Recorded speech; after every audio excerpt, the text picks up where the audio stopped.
Greg had always seemed untouchable. He was the type of guy who could talk a cop out of a ticket while drunk and half-conscious, then somehow get the same cop to drive him home. So when his sister called me crying, struggling to get her words out, I thought something had happened to their mom. When she finally managed to speak, I had to ask her to repeat herself.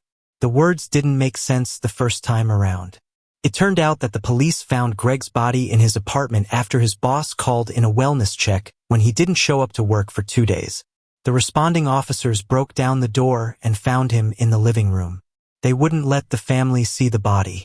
From what his sister had heard when she caught the officers on break discussing the scene, his limbs were twisted, his spine curved like someone had wrung him out from both ends, and his eyes were gone. Whoever had done it was sadistic beyond belief. There was no forced entry, weirdly enough, no signs of a struggle. The case was being ruled as suspicious, but that just meant they didn't have a clue who was behind it. Despite having a wide net of friends, Greg's funeral was small. Only a few people made it in person. Jamie hugged me outside the church. Her eyes were red and her makeup had started to smear, but she still looked the same, sharp, blunt, unapologetic. The others were there too, Raph and Lex. We all grew up together. Back then we used to joke that we were stuck with each other for life, and for the most part we were. Sure, we drifted apart for a few years during college, but we always ended up circling back. But now Greg, a part of us, was a closed casket and a photo on an easel. The priest mumbled his way through a handful of generalities, though I didn't really listen. I kept looking around the room, half expecting Greg to appear at the back and make some sarcastic comment about how weird it was to watch people cry over you. For a moment I thought I saw movement near the exit, but my brain had been playing tricks on me since the night I got the call. After the burial, we stood in a loose, uneasy circle in the parking lot. None of us seemed ready to go home. Then Jamie brought up that night at the lake when Greg fell off the dock trying to chug a beer upside down. We laughed, then we stopped. The laughter felt wrong. I still don't get what the hell happened, Raph muttered. Nobody knew how to respond. Our silent grieving was interrupted by a man in his late 40s wearing a plain suit with thinning brown hair. He moved with a kind of tired professionalism that told me he'd been doing this a long time. He stopped just outside our circle and introduced himself. Detective Harlan. Sorry to intrude. His tone was respectful. You are Greg Sutton's closest friends, right? We all nodded. I was wondering if I could ask a few questions.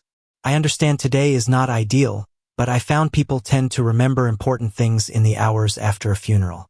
Brings things into focus. I know you people have already been interviewed and questioned. I'm aware that none of you are deemed to be suspects, but Jamie crossed her arms. Go ahead. Did Greg have any enemies? I'm aware you've been asked this question before, but are you absolutely certain there's no one from the past? Someone who held a grudge? Maybe something that didn't seem serious but could have been taken the wrong way? No, Raph said immediately. Everyone liked Greg. I don't mean dislike. I mean resentment. Anyone he wronged, even by accident. We looked at each other. I could tell we were all thinking the same thing. No, I said finally. Not that we know of. He nodded slowly. Understood. Did he mention anything strange recently? Unusual messages, people showing up where they shouldn't, anything like that. We shook our heads. Last question. Does the name Danny mean anything to you? There it was. His tone hadn't changed, but I felt my chest tighten. I glanced around. Everyone held the same expression as me. No, Jamie said. Doesn't ring a bell. The detective watched us for a moment. I could tell he didn't buy it, but he didn't press. He thanked us, gave us his card, and walked off towards his car. As soon as he was out of earshot, Raph let out a shaky breath. Danny Trujillo, I said, a name I hadn't said out loud in over a decade. Danny had been in our class from 6th grade until the middle of sophomore year. He was a thin kid with a quiet voice and thick glasses. He was always hunched forward like he was trying to disappear. He didn't fit in. And we didn't let him. To make it simple, we bullied the kid. The last time we saw him, we did something that was supposed to be funny, a dare. Raph said he couldn't fit. Jamie said we should find out. It was after school and the hallway was empty. Greg blocked the nearest stairwell while I held the door. Danny fought harder than I thought he would. He cried, screamed, and begged. It only made us more determined.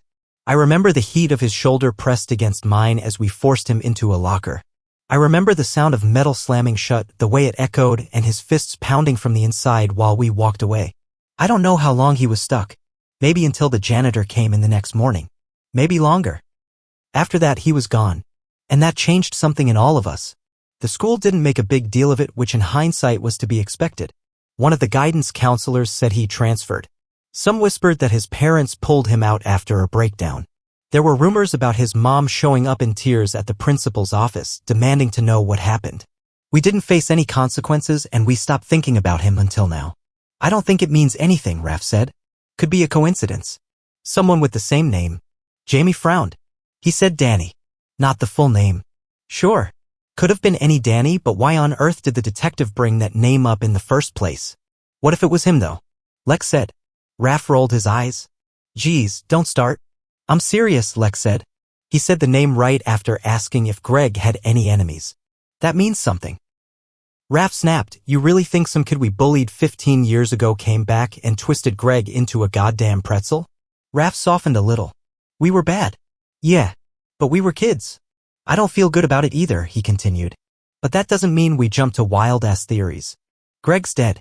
That's horrible enough without spinning it into a revenge fantasy. We don't even know if Danny's alive. Jamie exhaled through his nose.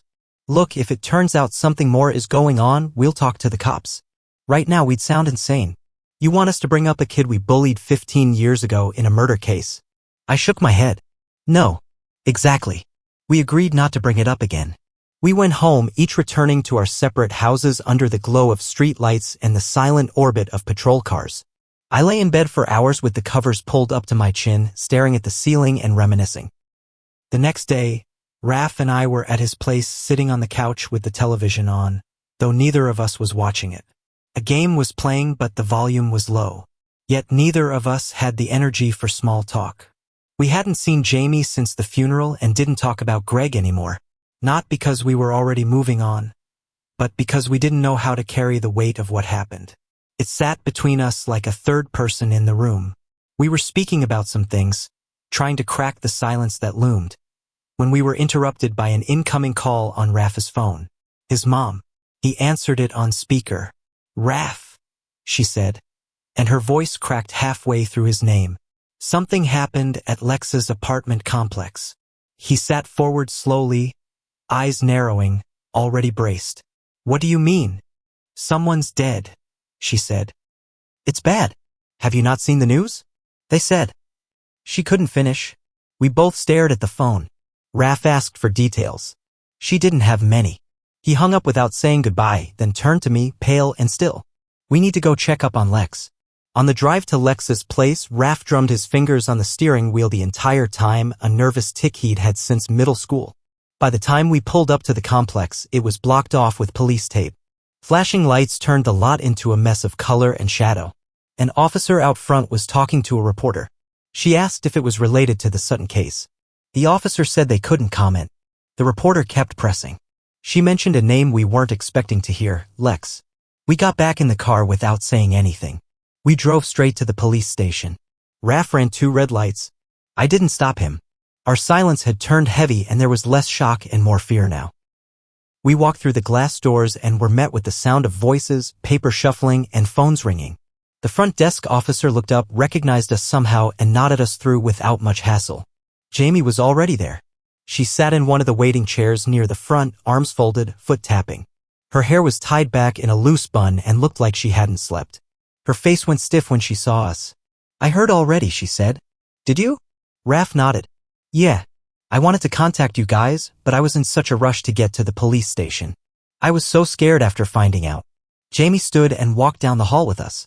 I already told them we need to talk to Detective Harland. He's in a meeting. This wasn't a coincidence, I said, and I hated how thin my voice sounded. This person is clearly targeting our group. Danny, Jamie said, biting down on the word. You think it's him? I don't know who else it could be. We waited. Eventually, Harland came out of a side hallway. His eyes moved across the 3 of us before settling. He didn't look surprised. He waved us into a back room without a word. Once the door shut, Jamie spoke first. We lied to you about Danny. The detective nodded slowly. I figured. Raph stepped forward.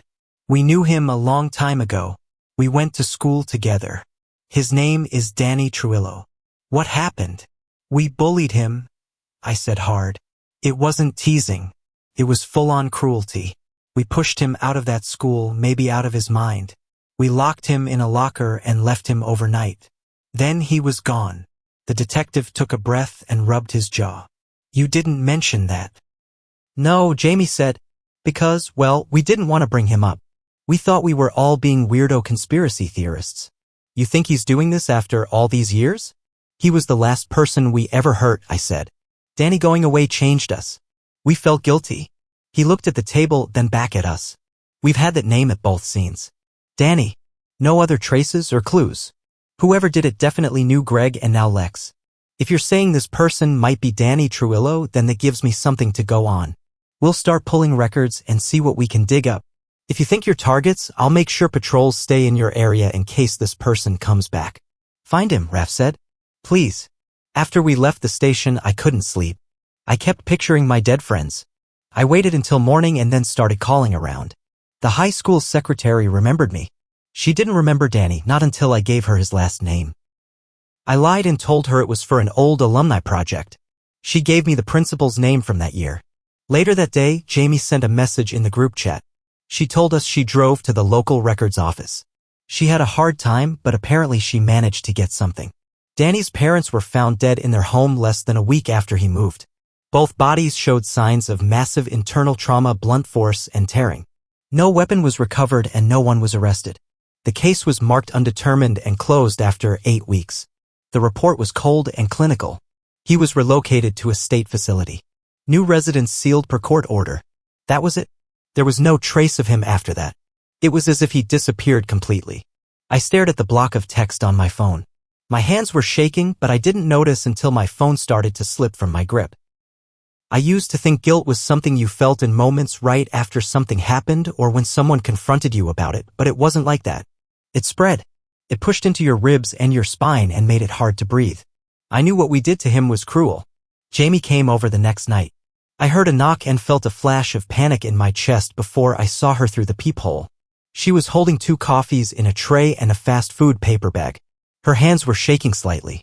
I let her in and we sat in the living room with the TV off. I keep hearing him, she said after a while. Greg. I nodded. Yeah, I am. I haven't slept since they found Lex. I'm scared to close my eyes. I feel like something is watching me when the lights go off. She texted me the following afternoon. The police approved it. I'm going into protective custody. They're placing me in a secure prison unit. It's the safest place they've got. I called her immediately. She didn't answer. 10 minutes later she sent a voice message. I'm sorry. I can't keep doing this. I'm losing my mind. Every sound at night makes me flinch. I barely eat. I'm scared I'll end up like Greg and Lex. And I don't want to die screaming. This place is safe and you guys should probably do the same. The call came from the detective, not the news. He didn't speak right away. I remember his breathing more than his voice. He came through the speaker like he'd been running or pacing. When he finally said a name, my legs buckled. I sat down on the floor next to the coffee table while Raph stood frozen by the door. They found her that morning dead in her cell. Her body was destroyed and somehow there were no traces. The prison surveillance system had failed overnight. All footage from the wing was blacked out between 3:02 and 3:17 a.m. Detective Harland came to the house later that day. He looked like hell. Look, he said, voice low, I understand you boys don't want to be placed in police custody. Not after what just happened. But I say this as a friend, not as a government body. Pack your things and get the hell out of here. We didn't reply, but he continued. I've got nothing to go on, he said solemnly. We're increasing patrols. I've pulled favors for federal assistance. But this person, who we assume is Danny Trujillo, is skilled to a degree I've never witnessed in my life. I woke to the sound of something pounding that night. It took a few seconds to understand what I was hearing. My mind was still fogged with sleep. I sat up and reached for the gun instinctively. I'd replayed what-if situations hundreds of times in my mind already. The pounding came again. 3 dull thuds somewhere on the other side of the house. I called out, Ref? No answer. I moved toward the hallway, keeping the gun raised. I tried not to think about why the air smelled sour. I tried not to think at all.